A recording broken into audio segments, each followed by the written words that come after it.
মুখ্যমন্ত্রী মমতা বন্দ্যোপাধ্যায়ের মুখে বারে বারেই শোনা যায় ধর্ম যার যার, উৎসব সবার। সমস্ত ধর্মকে মিলেমিশে বসবাসের বার্তা দেন তিনি। ঈদের দিনেও তার কোনো পরিবর্তন হলো না। এদিন ফের একবার সবাইকে সম্প্রীতির বাতাবরণে বসবাস করার বার্তা দিলেন মমতা ব্যানার্জি। ঈদের দিন রেড রোডে উপস্থিত হয়ে মুখ্যমন্ত্রী মমতা ব্যানার্জি বলেন, খুশির ঈদ এসেছে, আপনাদেরও ঘরে খুশি আসুক। কেউ প্ররোচনা দিলেও আপনারা ফাঁদে পা দেবেন না, এটা প্ল্যান, এই প্ল্যানে পা দেবেন না। আপনাদের কিছু বললে মাথায় রাখবেন দিদি সঙ্গে আছে, যে চেঁচাচ্ছে তাকে চেঁচাতে দিন। মমতা ব্যানার্জি রেড রোডে ঈদের অনুষ্ঠানে কি বলেছেন সম্প্রীতির বার্তা দিতে গিয়ে শোনাবো আপনাদের।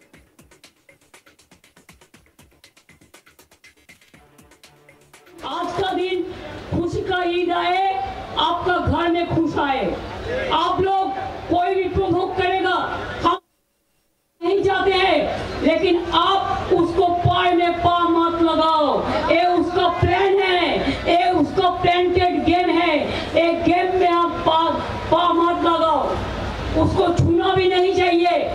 अगर वो आपको कुछ कहे तो आपको मालूम होना चाहिए कि दीदी है हमारे साथ, हमारा अभिषेक है हमारे साथ, जावेद है हमारे साथ, हम लोग का साथ पूरा सरकार है। आप ये बात मत सोचिए कि आपको कोई कुछ कर सकता है। जो चिल्लाता है उसको चिल्लाने दो, जो उल्टा पलटा बात करते हैं उसको करने दो, लेकिन आप उसको बुरा मत मांगो। आप बुरा मांगोगे दिल से मांगो, टाइम में उसको बॉक्स सिखाना है, लेकिन उसको टच मत करो। टच करने से उसको इम्पोर्टेंस मिल जाता है। और कहते हैं 4 कम्युनल राइट्स हुआ, प्रेसिडेंट रूल होना चाहिए। मैं कहा मणिपुर में क्या किया, उत्तर प्रदेश में क्या किया, बिहार में क्या किया, राजस्थान में क्या किया। ईद का दिन, खुशी का दिन में कौन क्या खाएगा उसका बारे में भी आपको रिस्ट्रिक्शन है। कौन क्या पढ़ेगा, कौन कहाँ रहेगा, इसका बारे में भी आप एट्रोसिटीज करते हैं। एट्रोसिस टेरिबल। এদিন বিরোধীদেরও নিশানা করেন মুখ্যমন্ত্রী মমতা ব্যানার্জি। তিনি বলেন, নবরাত্রি চলছে, তার জন্য শুভেচ্ছা জানাচ্ছি, কিন্তু এর জন্য কোনো অশান্তি হোক তা চাই না। সাধারণ মানুষ এটা করে না, একটা রাজনৈতিক দল করে। লাল পার্টি আগে সাম্প্রদায়িক সম্প্রীতির বড় বড় কথা বলতো, এখন লাল আর গেরুয়া এক হয়ে গেছে। আমরা একাই থাকবো, আমরা একাই 100। কি বলেছেন মমতা ব্যানার্জি, শুনুন। नवरात्रि चल रहा है, मैं उसको भी शुभकामना देंगे, लेकिन हम नहीं चाहते हैं कि इसके लिए कोई आदमी आम जनता नहीं करते हैं, कोई एक पॉलिटिकल पार्टी करते हैं। ये शर्म का बात है, दुख का बात है। जो लाल पार्टी पहले बड़ा बड़ा बात करते थे सेकुलरिज्म का, आज लाल और गेरुआ एक हो गया। होने दो, होने दो। हम लोग रहेगा, हम अकेला ही रहेगा, हम अकेला 100 है। हम लोग लड़ते हैं जिंदगी से, हम लोग लड़ते हैं हमारा जान से। মঞ্চ থেকে প্রত্যেককে ঈদের শুভেচ্ছা জানান মমতা ব্যানার্জি। একই সঙ্গে কেউ যেন কোনো রকম অশান্তির ফাঁদে পা না দেন সে কথা আরও একবার মনে করিয়ে দেন মুখ্যমন্ত্রী, শুনুন। এবং সারা ভারতবাসীর পক্ষ থেকে আপনাদের সবাইকে এই যে খুশির ঈদ, আমি ঈদ মোবারক জানাচ্ছি।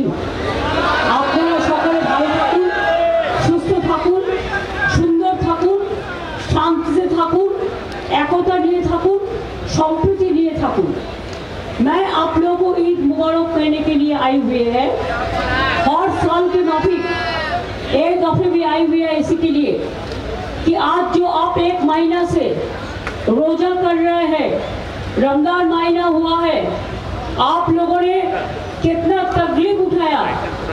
रमजान महीना आप दुआ मांगने के लिए हर दफे इफ्तार करते हो, और साथ साथ में इफ्तार का साथ आपको दुआ होता है। हम भी बहुत सारे इफ्तार में अटेंड भी किया है। मेरे को 2 देश में प्रोग्राम था, लेकिन ईद के लिए हम एक प्रोग्राम कैंसिल कर दिया, और ये भी हम बहुत तकलीफ से 4 दिन का प्रोग्राम में हमारा आने जाने 3 दिन लगा है, बहुत मुश्किल से, लेकिन अभी आके पहुंचा इसी के लिए कि मेरे को ध्यान है कि ईद मुबारक के दिन में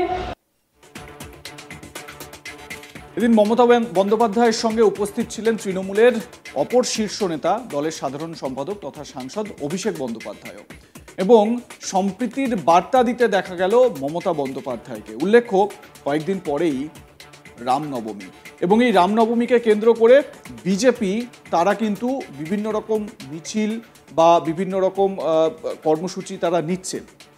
বঙ্গ বিজেপির বিভিন্ন কর্মসূচি, দলীয় বিভিন্ন কর্মসূচি বাতিল করা হয়েছে এই রামনবমীর জন্য।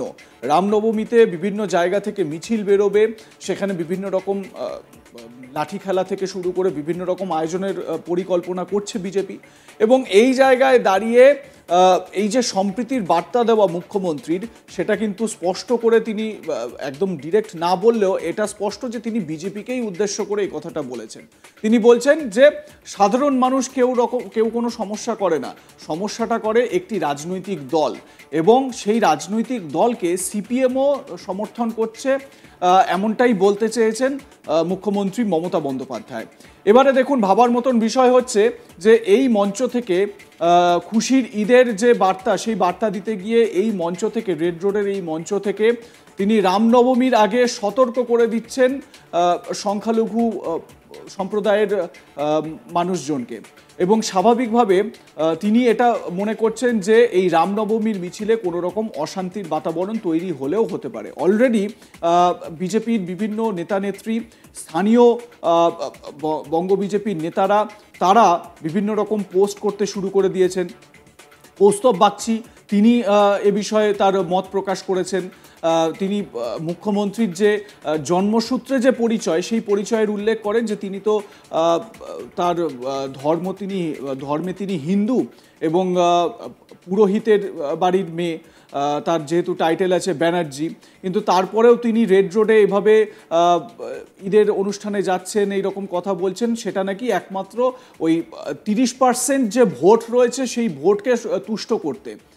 একই সঙ্গে বিজেপির অন্যান্য নেতারা, তারাও নানান রকমভাবে মমতা বন্দ্যোপাধ্যায়ের এই যে এই স্ট্যান্ডকে তারা কটাক্ষ করেন, তারা তাদের মতন করে সমালোচনা করেন।